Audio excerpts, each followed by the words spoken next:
Hey guys, it's 681 Shadow, and today this is the third of the videos that I had planned that you saw on Wednesday's anime discussion. This is my response to the video Why I Dislike Dragon Ball from my friend Kazuto27. Now, before I start, this may sound harsh coming from me, but as he said in his video, I'm a Dragon Ball fanatic, and I mean nothing against him. However, I just felt the need to respond to this video because of my devotion to Dragon Ball. Because I have watched the series ever since I was a kid, and it's been with me ever since the beginning. So it's my first anime and everything like that. I'm very knowledgeable in it, and not only is this video to counteract this video, maybe it can also teach you all a few things, because when he was discussing it, I noticed a few things that he got wrong. So I wrote some of the things that he said in a little Word document, and I will leave the link to the original video in the description below so you guys can see it. But anyways, let's get to the response video. Now I have the same picture as he does, but he does on his video, but that's okay because I was lazy and didn't decide not to find another picture. But anyways, the first thing that he said are that he was talking about the fight scenes, how the fight scenes shouldn't be like fight sagas, which is kind of understandable because of Goku's fight against Frieza on Namek was like a 4 hour fight. So I understand that. And he said they also shouldn't be it shouldn't be like throwing some punches and then talking and then throwing some punches and then talking. But then he said the example he brought up was like Vegeta versus Kabe, and he said Kabe, which kind of like annoying because I want to point out that it is not Kabe, it is actually Kaba, spelled Cabba. So that's one thing that maybe we can all be a bit more informed about. The proper name for him is Kaba. So the example he gave about talking fighting was Vegeta versus Kaba. So basically, the thing that's wrong with that is that, okay, the other talk fighting things, like for example Goku versus Frieza, that was like a 4 hour fight. However, and we were talking with like no real purpose. With his example with Vegeta versus Kaba, their talking in that fight actually had some purpose in it, because Vegeta was training Kaba because Kaba was untrained in a Super Saiyan to be a Super Saiyan. Kaba wanted to learn how to become a Super Saiyan, and then Vegeta started like beating the crap out of him, so that he would eventually get angry enough to turn into a Super Saiyan. So that example would not be the best example. A better example would definitely be Goku versus Frieza on Namek. And then he said that. Then the next thing he said are that there are too many transformations in Dragon Ball, which is understandable, but maybe they didn't have any creative ways to create creative ways to make them stronger. Like they had the Kaioken, and the Kaioken was like, oh, the Kaioken's good and all, but it puts a particular strain on their body. So the transformations are, in my mind, like starting with Super Saiyan and Super Saiyan 2, those are like more sustainable Kaioken abilities, but then Super Saiyan 3 is basically the Kaioken because it drains your energy way too fast. And of course the God forms, which I'll get to later. They're also kind of like Kaiokens because they boost your power exponentially. But the thing that's better about them is that they don't put a drain on you. So the transformations, while there are a lot of them, I feel like they're fine because they add to the series, and I'll get to another reason later. So that he said something ridiculous. Like I don't even know how he got this one wrong, because I know him in real life, and we talk about Dragon Ball quite a bit. So I don't know how he said. So he was talking about like with the transformations. He was going. So we had Dragon Ball, as the new thing, and then he said it went from Dragon Ball to Dragon Ball Z Kai. That aggravated me when I saw this video, because Dragon Ball was made in like 1986. That was the first episode of Dragon Ball. But Dragon Ball Z Kai was in like 2000 something, and Dragon Ball Z was in like the 90s. So I don't know how you skip Dragon Ball Z and Dragon Ball GT. While Kai does have where it's better that Kai has its places where it's better than the original Dragon Ball Z. You still just don't skip the original Dragon Ball Z. That's what got this whole anime into popularity. It wasn't Dragon Ball Z Kai that got this franchise to be popular. It was Dragon Ball Z. So then And then he was bringing up when he was bringing up examples of transformations. While this isn't a huge thing, I didn't really like it. About half of his examples were non-canon. The ones I remember, I believe he said BoJack, Super Android 13, and Cooler, which those are all non-canon, so you can't really count those as transformations. If we were to count only transformations that are canon, there really aren't as many as you think, because there's really only the Super Saiyan transformations of Boo, Cell, and Frieza.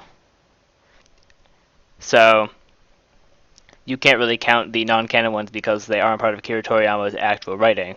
But that's not really something that we should that's to be worried about that much. That's why I just wanted to touch on it.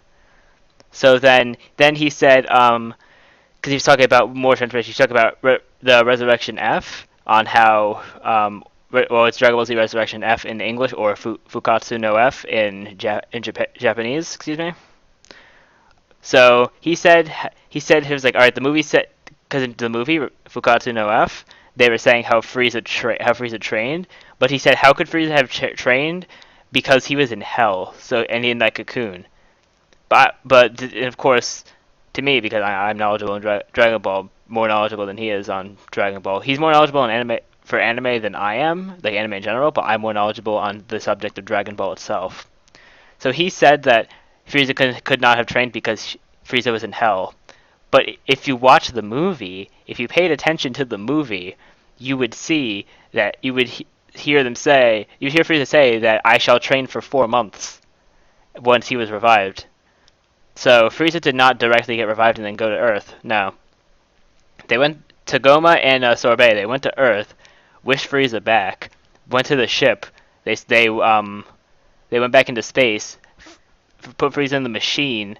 Then Frieza's body came back from the machine, and then Frieza trained for 4 months, and then they went back to Earth with Frieza's golden form. So Frieza was somehow able to leapfrog over all of the major villains thus far, well, except for Beerus. He was able to leap over the androids 19 and 20, Cyborg 17 and 18, Cell. He was able to leap over Fat Boo, Super Boo, Kid Boo, Super Boo. Gohan absorbed. He was able to go through all these villains in form. That's a whole other topic for another video. I'm just ranting for some reason now about Frieza going over all those enemies. So then, the thing that annoyed me the most in this entire video, once again, I mean no harm to this guy, he's my friend, but he said that Super Saiyan God, the red hair, and Super Saiyan God Super Saiyan, which I don't like that name, so I'm going to go with the other name, Super Saiyan Blue, are the exact same thing, and the only difference is the way you get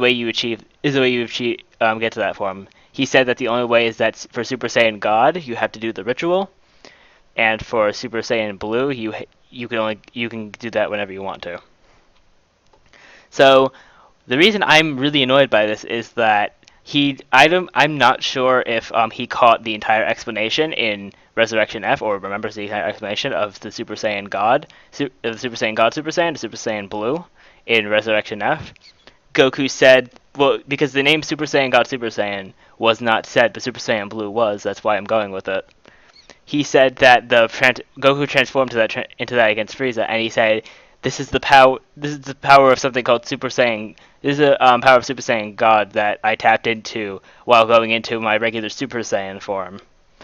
While Super Saiyan God is just getting the power from other people. So basically, Super Saiyan God is kind of like a spirit. It's kind of like It's probably a bad comparison. I'm gonna compare it to like a spirit bomb, where you have to get the power from everyone else to have the power that you need. But then Super Saiyan Blue, you're using your own power.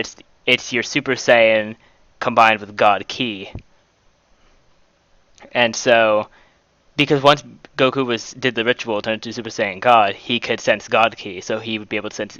And he learned how to sense God Ki with his training with Whis, so he was able to sense Beerus, Whis, Champa, Vados.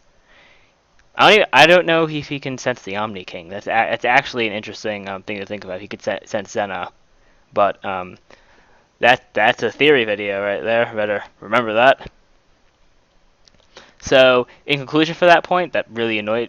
it really annoyed me that he said that they're the same. They're not the same. They're completely different. Super Saiyan God isn't even like a Super Saiyan form. It was just the ritual of him getting God Ki. Like he was Super Saiyan in the ritual, but then his hair went back to his original form. So it's kind of like a multiplier for his original form. But then of course because he's a prodigy, he got to keep that multiplier for his base form. And once you transform into the god, because now Goku's is a Saiyan beyond God. That's what his base is now, and so is Vegeta as of Resurrection F because of his training with Whis. They are both Saiyan beyond God, which means they both have and can sense God Ki. So that means they can turn and they know how to transform into Super Saiyan Blue. So anyways, next thing that I have, we're almost done here. This is a longer discussion video than I normally do. But Pan, that he said, Pan is a half Saiyan. This annoyed me a ton too, because how can you say? And I tried to explain this to him too, because he was right next to me while watching this video. I tried to keep most of my stuff quiet so I can make this video, um, but basically he said Pan is a half Saiyan. How do you miss that? Because when you get what is it? Like for example, Bardock and Goku's mother, I believe it's Giant. They had baby Goku. And Raditz. They're both full Saiyans because both Bardock and Giant were full blood Saiyans. But then you have Chi Chi and Goku having Gohan and Goten. Gohan and Goten are half Saiyan, half human because of the genes. And then Gohan and Videl had Pan, and because the human gene, because it's a half Saiyan and a full human, so the human gene would have more of an effect, so that he would be 3/4 Saiyan, 3/4 human and 1/4 Saiyan, so he'd be a quarter Saiyan. And for some reason, I don't know why he wasn't understanding this logic, because even though there's two, they're still half and half, which I still think that is incorrect. Because let's say for example my heritage. So I'm 75% Hispanic and 25% Italian. So let's replace those with Super Saiyans. With Saiyan and human. So I'm 75% human, 25% Saiyan. Saiyan Pan in this situation. So let's say so one of my parents had to be my mom had to be was half. Let's say actually no. Let's say my mom was full-blooded Hispanic, and my dad was half Hispanic, half Italian. Because of the three Hispanics, that would be 3/4 Hispanic. That would be 3/4 Hispanic, and then it'd be 3/4 Hispanic, and then 1/4 Italian. So if the Italian represented Saiyan in this case, and the Hispanic represented human, Pan would be a 1/4 Saiyan. So that's just something that annoyed me too. Not as much as the Super Saiyan God and Super Saiyan Blue. That really had me. Like when I saw this video, that really had me.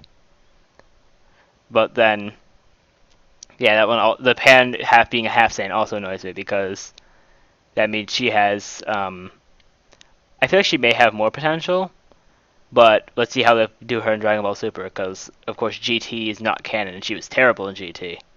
So the next thing, second to last thing, is that the Dragon Ball series copied fan-made content. Now, I understand that some people may think this is a problem, but I, however, do not think it's a problem as long as because that fan-made content, if it has characters like Goku, Vegeta, Piccolo in it, they can't copyright that. So because it's Dragon Ball content, they could claim it whenever they want to. It's just like, for example, if you make a Pokemon ROM hack with the Pokemon in it, Pokemon can claim that as their own at any time because their copyright is there. So Dragon Ball's copyright, Goku, Vegeta, so on and so forth, are in those fan-made materials. So who says that Akira Toriyama can't look at let's say Dragon Ball Multiverse, for example, and see, oh, this is a good idea. This seems like a good idea to have all these universes. Let's make 12 universes in this, but let's make them different. So instead of doing the Dragon Ball Multiverse where it was the same set of events but slight differences, he's making completely different universes. Like for example, Universe 7, planet Sadal was destroyed, and then they moved to the planet, the Sephorian planet, which they renamed Planet Vegeta, or it's Tuffles and Dub Sephorian in the Japanese, but they moved to the Sephorian planet, and then they destroyed that one because of eternal conflict. And then, of course, Goku and them are on Earth.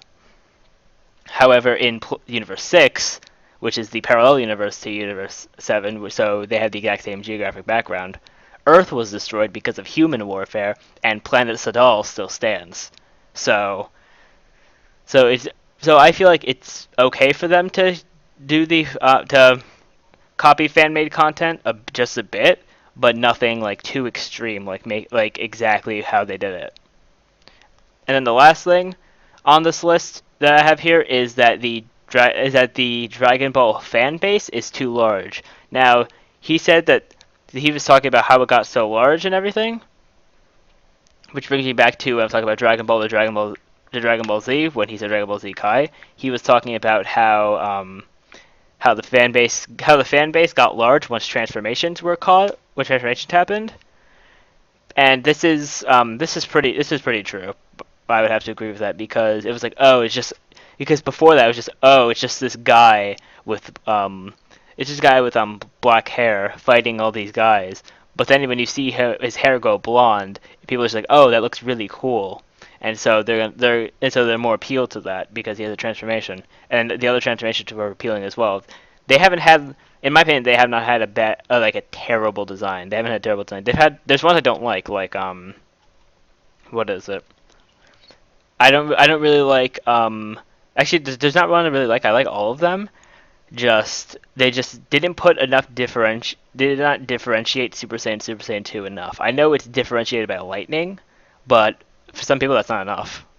So I feel like they should have done something like maybe like do something like the way I differentiated on Gohan, which a Teen Gohan, which apparently worked back then because I got them when I started becoming more knowledgeable on Dragon Ball. I got them all right. When you saw his hair, when you saw the piece of the strand of hair over one of his eyes, that's when he got Super Saiyan. That's when he was Super Saiyan 2. So these transformations they help the series to be what it is today. But in the end, Dragon Ball is probably the most popular ongoing anime in the world. So that just really says something about the way that it's been made by Akira Toriyama, animated by Funimation, Toei Animation, the dubbing and the Japanese voice actors. And that's it for this video.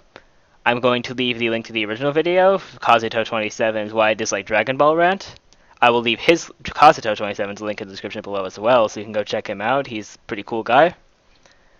Thank you all for watching this video. Remember to rate, comment, subscribe, and share this video, as it does help me out a lot.